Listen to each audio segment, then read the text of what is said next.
Hi, I'm David Brancaccio. I'm the host of the Marketplace Morning Report on Public Radio. I am here with the editorial director of the latest Worldview issue. His name is Mike May. How you doing, Mike?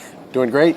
On the cover, you got reference to 100 very hardworking people. These are influencers in what area? Influencers in biotechnology, but from a really broad perspective. They may be academics, they could be industrial researchers, government people, they could also be folks in finance. I mean, it really in some ways reflects the breadth of biotechnology as a field, the number of people it takes to make it work. Yeah, indeed. You could have called it the movers and shakers, something like Absolutely. that. But how do you determine that? I mean, you have to have some kind of methodology. Well, the key was really we put together a group of biotechnology experts, asked them, who do you think should be on a Worldview 100, 100 top people in biotech, and basically put together a list from that, got about 400 nominees, built another panel, let them select who out of that 400 they thought should be on it, and then top vote getters became the Worldview 100. That's sort of the short approach. So there was a process. Absolutely. Anything like this, though, has a certain subjectivity, so I guess this will provoke some debate, right? Absolutely. I mean, it's hard for it not to be subjective. I mean, you're asking people who they think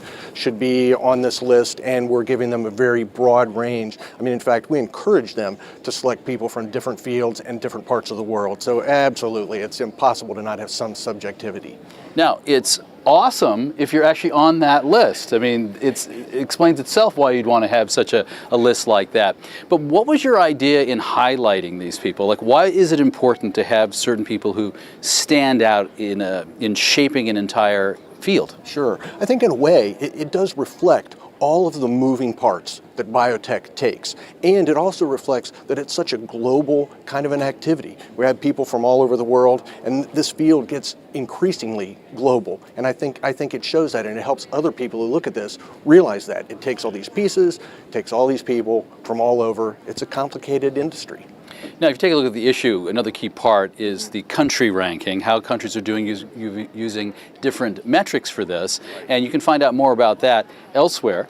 But tell me about some of the other areas that are explored in this issue. For instance, you take on a very interesting topic, which is communication about bioscience. It's a controversial topic sometimes. Absolutely, and a tricky topic. We have a couple different articles looking at this and talking about ways that the communication might be handled more effectively, but in part, it's really suggesting we need to look at it.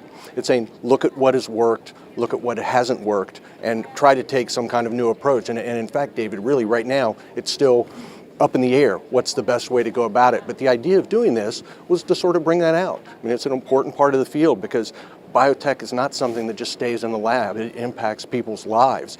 And we have to have some way of telling them what's being done, why it matters to them, because really, they're players in this industry. That was one of the takeaway points that I got from one of those pieces, which is very often the industry could do a lot better job explaining to the wider public what's in it for them with this innovation.